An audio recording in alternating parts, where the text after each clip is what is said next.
how's it going? Another little video.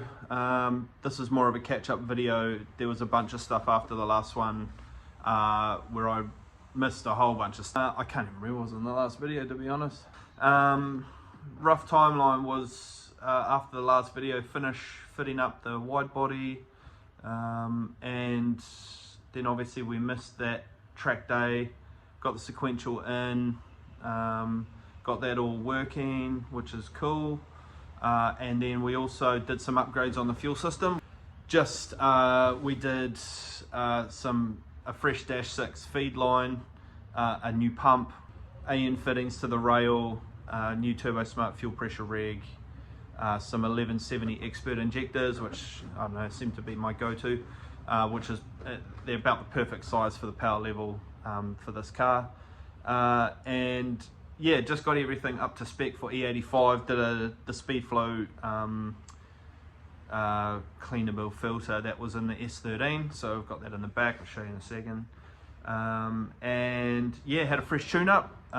Went out to James at JT Performance, and yeah, so overall the car did really well. 357, 360ish, something like that, on about 18 pound, I think it was, about 600 newton meters of torque at the wheels. So about where I thought the car would be with this turbo on it. It's still stock cams, still unopened motor, so yeah, really pleased with that result. Everything was looking really good. Motor's super sound, which is great. And yeah, so we took it out to finally did a drift day. Lovely, thank you guys.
So the first session was going really good.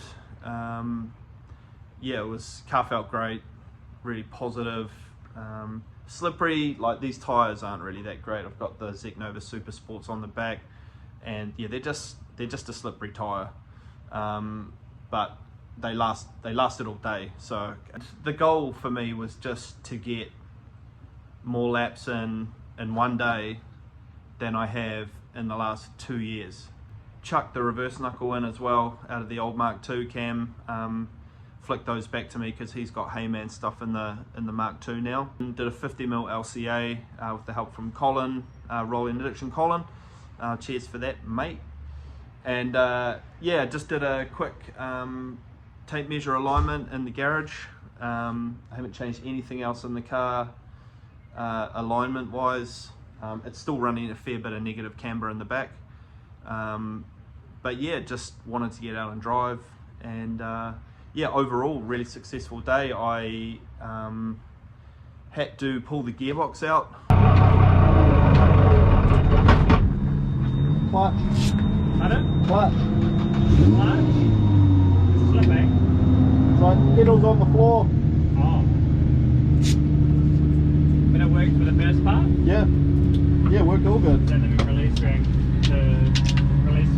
thing pushed out. I just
Joel jumped in for a session in the afternoon as well.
I was pretty, I was pretty satisfied with the day's events. I'd already done more laps that day than I had for a long time, so I was friggin' stoked with that. But Joel jumped in just he wanted to have a play around with the sequential, as most people do, and I think he was doing some shitties around the sweeper, and it threw the drive belt off.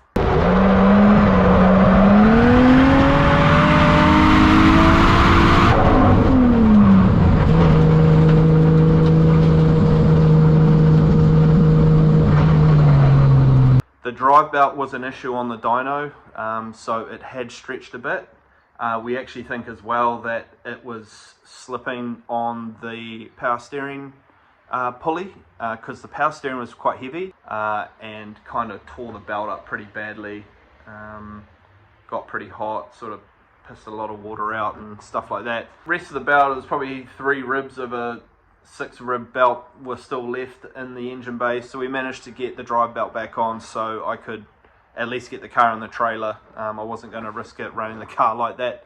So we had obviously the issue with the belt.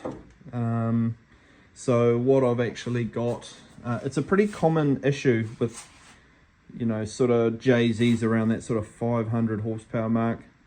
Yeah, they just sort of tend to spit the belts off. They use this sort of spring-loaded tensioner thing, and also I've got an ATI down there as well. So the belt length, which is a 6PK 1930, when you have AC delete, but an ATI, there's still not quite enough tension on the tensioner to get it really nice, the belt nice and tight, so they tend to spit off. But what I've done to hopefully remedy that is a little Tomei box here. So this is a alternator relocation kit. So what that actually does, it's going to mount the alternator where the AC pump used to be. It just creates a better working condition for the belt, I would say, is the easiest way to explain it. And it also moves the alternator away from all the hot side. There's a lot of heat over here with the turbocharger and manifold and all that kind of stuff. So we're working on that.